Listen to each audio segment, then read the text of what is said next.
Assalamualaikum warahmatullahi wabarakatuh. Alhamdulillah wa syukurillah. Kita panjatkan kepada Allah. Semoga Allah selalu memberikan kemudahan hidup kita. Kehidupan diberikan lebih baik dan menyenangkan. Terutama kesiapan dalam menghadapi kematian. Allah memberikan kemudahan. Kali ini kita akan membahas tentang kematian. Kita perlu renungkan atau bertafakur bersama bahwa satu pertanyaan yang tidak dapat dijawab dengan pasti oleh manusia, yaitu untuk apa manusia itu diciptakan dan apa tujuan hidupnya di dunia. Tentu yang mengetahui jawabannya atas pertanyaan itu adalah Allah Subhanahu wa taala, Sang Pencipta yang menguasai alam. Bagi umat Islam, jawaban di atas sudah jelas karena Allah telah menunjukkan dan menjelaskan tentang hakikat hidup dan mati bagi manusia. Tapi bagi orang-orang kafir, dia hidup hanya untuk dunia dan tidak tahu ada kehidupan di akhirat. Sehingga terkadang mereka putus asa terhadap kehidupannya karena tidak menemukan kebahagiaan walaupun berkelimangan harta.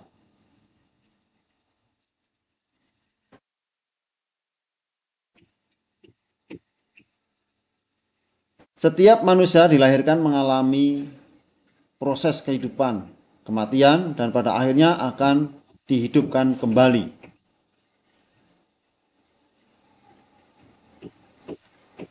Manusia diciptakan dan dihidupkan di alam dunia ini membawa misi untuk beribadah kepada Allah. Jawaban dari pertanyaan tadi adalah membawa misi beribadah kepada Allah dan menjadi khalifah di muka bumi untuk menyebarkan kebaikan. Sehingga pada pelajaran ini kita akan membahas tentang kesiapan menghadapi kematian.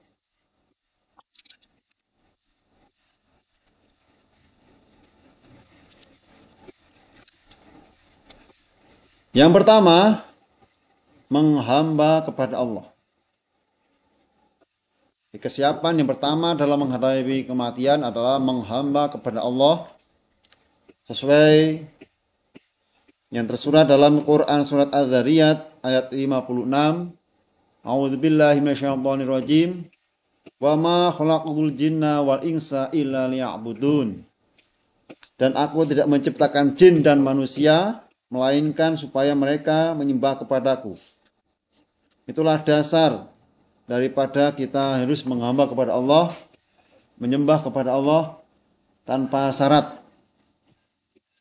Hakikat ibadah mencakup dua hal pokok, yaitu kemantapan makna penghambaan diri kepada Allah dalam hati setiap manusia.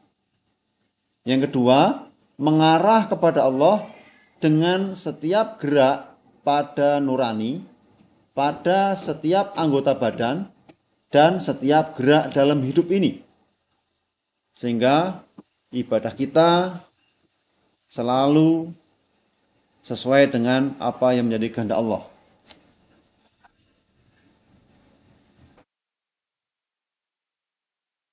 Yang B, dalam menjalani atau menghadapi kematian, beramal ibadah di usia lanjut.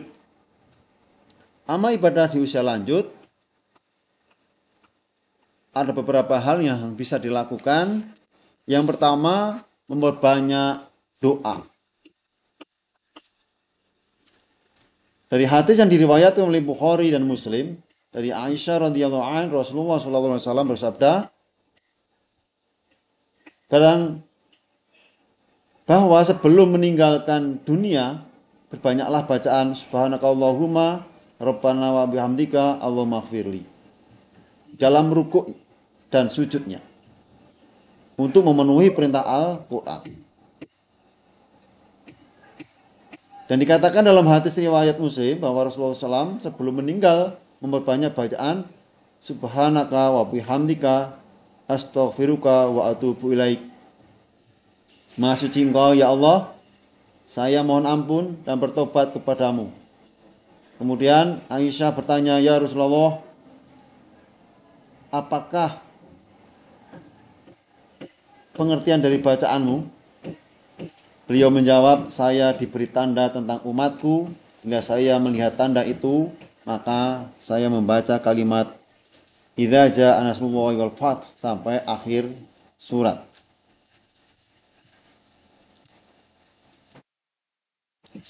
Yang kedua, dari amal ibadah di usia lanjut yaitu menggunakan waktu dengan baik.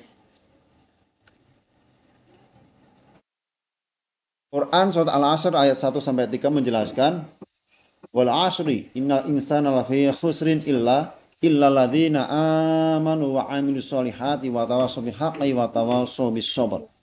Demi masa sesungguhnya manusia itu benar-benar dalam kerugian kecuali orang-orang yang beriman dan mengerjakan amal soleh dan nasihat menasihati supaya mentaati kebenaran dan nasihat menasihati supaya menetapi kesabaran. Surat Al-Asr di atas mengingatkan bahwa semua manusia betapa pentingnya waktu bagi kehidupan. Apabila manusia dapat menggunakan waktu sesuai dengan petunjuk Allah, niscaya dia akan memperoleh keberuntungan. Tetapi apabila manusia tidak mengisi waktu untuk beramal soleh, maka rugilah mereka.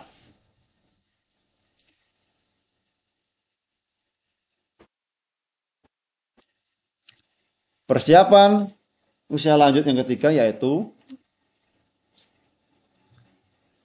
selalu beramal kebaikan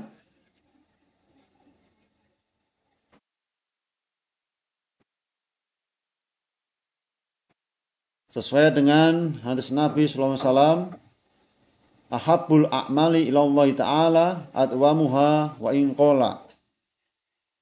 Amalan yang paling dicintai Allah Ta'ala adalah amalan yang kontinu walaupun sedikit. Hadis riwayat Bukhari nomor 783. Yang keempat, memperbanyak bacaan Al-Quran. Diriwayatkan oleh Abi Mas'ud radhiyallahu anhu, dia berkata, Rasulullah SAW bersabda, siapa yang membaca satu huruf dari Al-Quran, maka baginya satu kebaikan dengan bacaan tersebut. Satu kebaikan dilipatkan menjadi 10 kebaikan. Semisal, dan aku tidak mengatakan alif lam mim satu huruf, akan tetapi alif satu huruf, lam satu huruf, dan mim satu huruf.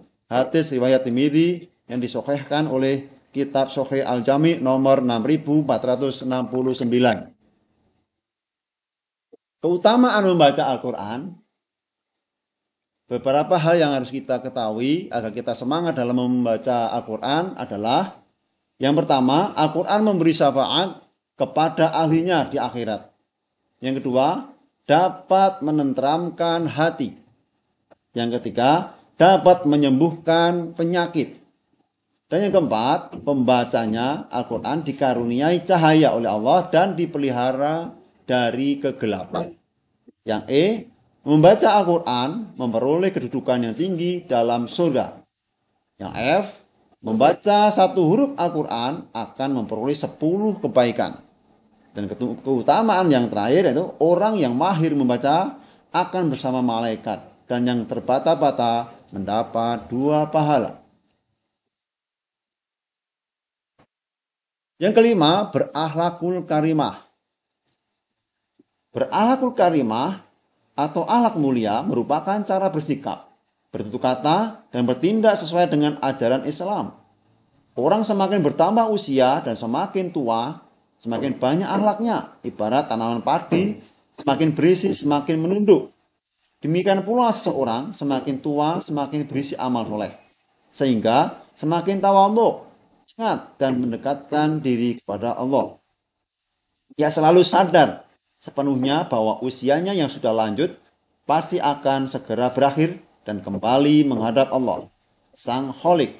Dengan akhlakul karimah, seorang yang telah berusia lanjut akan tentram dan sabar menghadapi hidupnya. Yang keenam, dari persiapan usia lanjut untuk menghadapi kematian, membaca Sayyidul Istighfar pagi dan sore. Sudahkah pada hafal Sayyidul Istighfar atau baru dengar? Mari kita baca bersama-sama. Apa itu Sayyidul Istighfar? Mari kita baca. A'udzubillahi minasyaitonirrajim. Allahumma anta rabbi la ilaha illa anta khalaqtani wa ana 'abduka wa ana 'ala 'ahdika wa wa'dika mastata'tu. A'udzu bika min syarri ma sana'tu. Abu laka bi ni'matika 'alayya wa abu bi dzambi waghfirli fa innahu la yaghfiru dzunuba illa anta.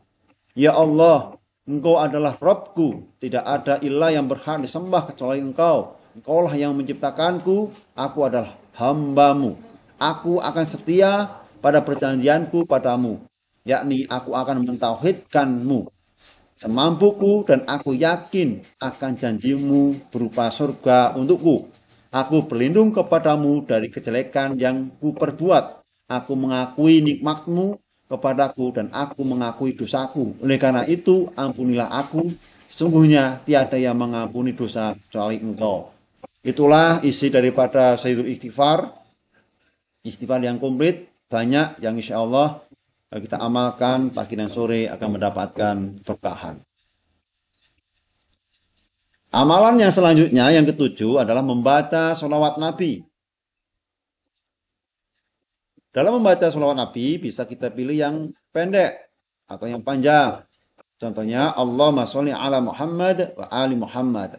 Atau yang lebih panjang lagi. Allahumma sholli ala Muhammad wa ali Muhammad kama shollaita ala Ibrahim wa ali Ibrahim wa barik ala Muhammad wa ali Muhammad kama barakta ala Ibrahim wa ali Ibrahim innaka Hamidum Majid.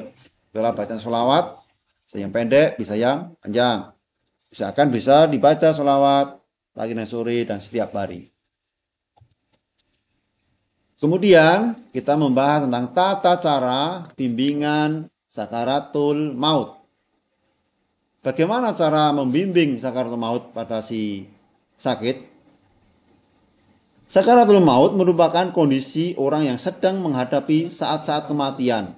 Dalam istilah sehari-hari, sakaratul maut disebut juga sekarat atau menjelang ajal.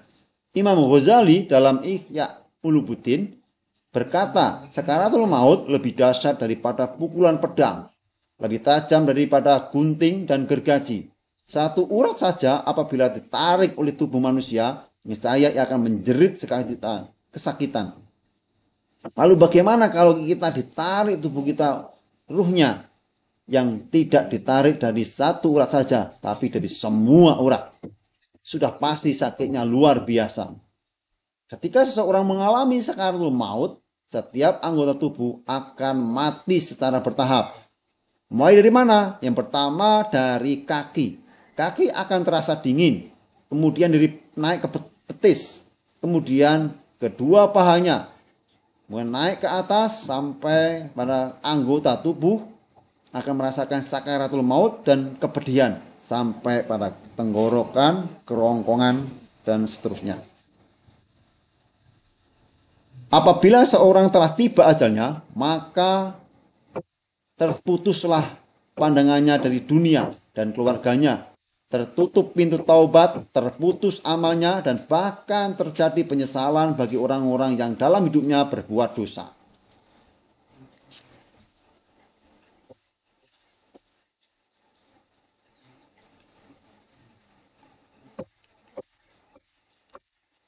Kemudian kita jelaskan apabila si sakit memang sudah sakit keras dan mendekati ajal,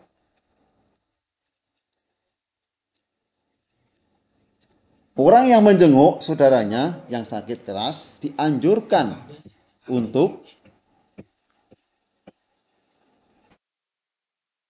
yang pertama, menasehati agar selalu sabar dalam menghadapi cobaan yang diderita. Yang kedua, menasihatkan kepada penderita untuk tetap berbaik sangka kepada Allah.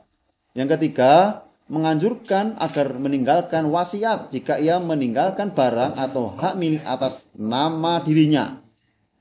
Yang keempat, jika telah mendekati ajalnya, maka hendaknya diajarkan kepadanya untuk mengucapkan La ilaha illallah. Yang kelima, jika sakitnya semakin berat, maka hendaklah dihadapkan ke kiblat. Itulah tugas dari kita semua jika menjenguk orang yang sakit keras dan menjelang kematian untuk kita laksanakan dengan baik. Dan perlu kita ketahui semua. Kemudian apabila seseorang yang sudah dipastikan meninggal, hendaknya melakukan hal-hal sebagai berikut. Yaitu memejamkan mata si mayat apabila mayat itu masih melihat, kita pejamkan. Yang kedua, mendoakan si mayat agar diampuni dosanya sesuai yang dituntunkan oleh Rasulullah SAW.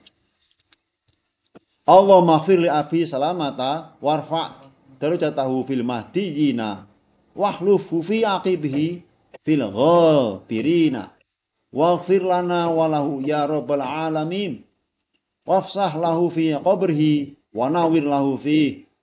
Ya Allah, ampunilah Abu Salamah. Kata Abu Salamah ini bisa diganti dengan nama yang kita doakan. Dan angkatlah derajatnya dalam golongan orang-orang yang mendapatkan hidayah.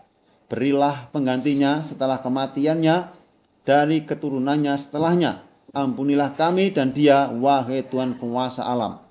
Berilah dia keluasan dalam kuburnya, serta terangilah dia keluasan dalam kuburnya, serta terangilah dia di dalamnya. Hadis riwayat Muslim. Itulah doa yang diajarkan Rasulullah pada waktu menjenguk orang yang meninggal. Yang ketiga,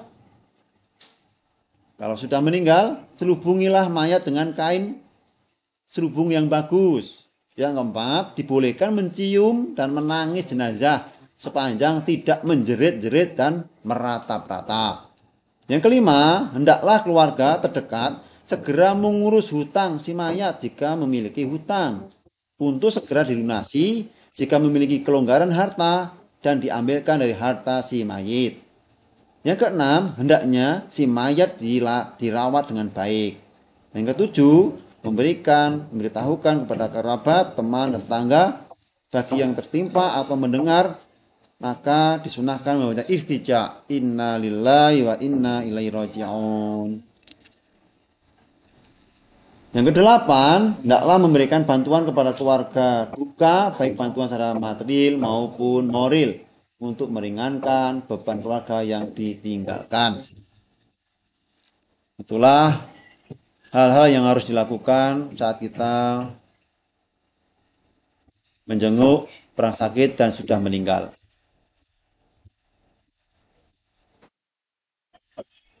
Ini tadi doa dari Rasulullah yang diajarkan kepada kita tentang doa kita pada waktu melihat atau bertakziah.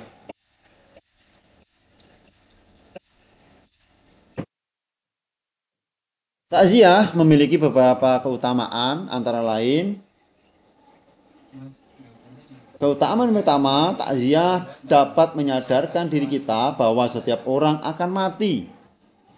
Yang kedua, keutamaannya mempertebal keimanan dan ketakwaan kepada Allah. Yang ketiga, menumbuhkan kesadaran dalam diri atau bertobat dan beramal saleh. Yang keempat, menumbuhkan sikap gotong royong dan saling tolong-menolong dalam kebaikan. Yang kelima, menghibur keluarga si mayat dan membantu meringankan beban penderitaan dan kesedihan mereka.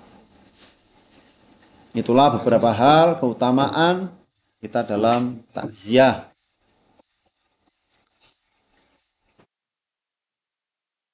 Takziah itu sendiri apa maknanya? Mari kita kupas sebentar.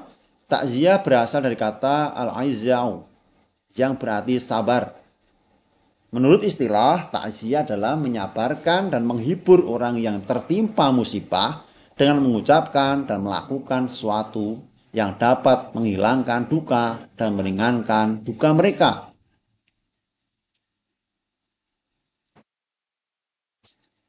Adab-adab atau hal-hal yang perlu diperhatikan seseorang pada waktu takziah.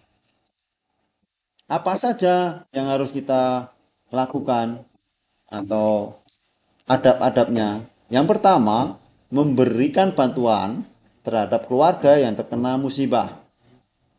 Yang kedua, jika yang mendapat musibah termasuk orang yang dekat atau keluarga dekat, hendaklah menghibur mereka agar tidak berlarut-larut dalam duka dan kesedihan. Yang ketiga, ikut mensolatkan jenazah dan mendoakannya agar mendapat ampunan dari Allah dari segala dosanya. Yang keempat, ikut mengantar jenazah ke tempat pemakaman untuk menyaksikan penguburannya.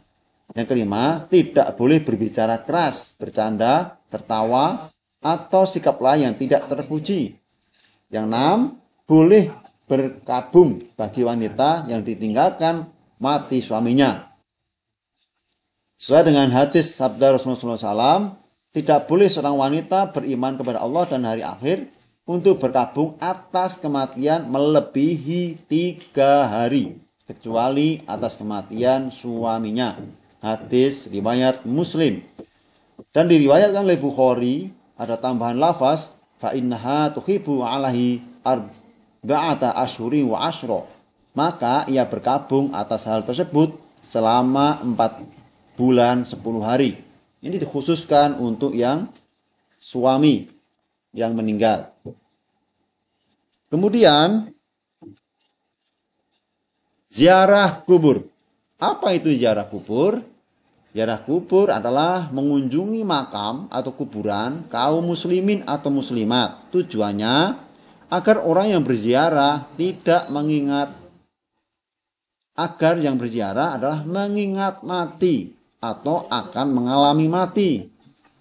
Dengan demikian, manusia akan sadar bahwa dalam menjalani hidupnya tidak sekedar mengejar duniawi saja, akan tetapi juga memikirkan kehidupan akhirat.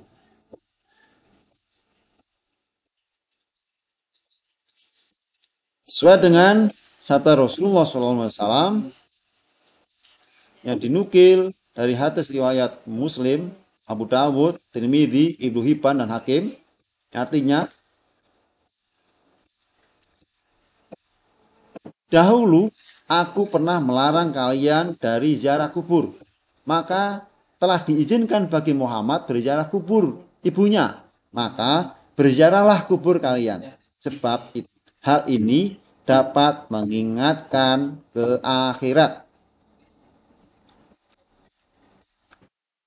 Itulah beberapa hal tentang kita dalam menghadapi kematian atau berziarah kubur. Semoga dapat bermanfaat dan kita bisa melaksanakan dalam kehidupan sehari-hari. Akhirul kalam, wassalamualaikum warahmatullahi wabarakatuh.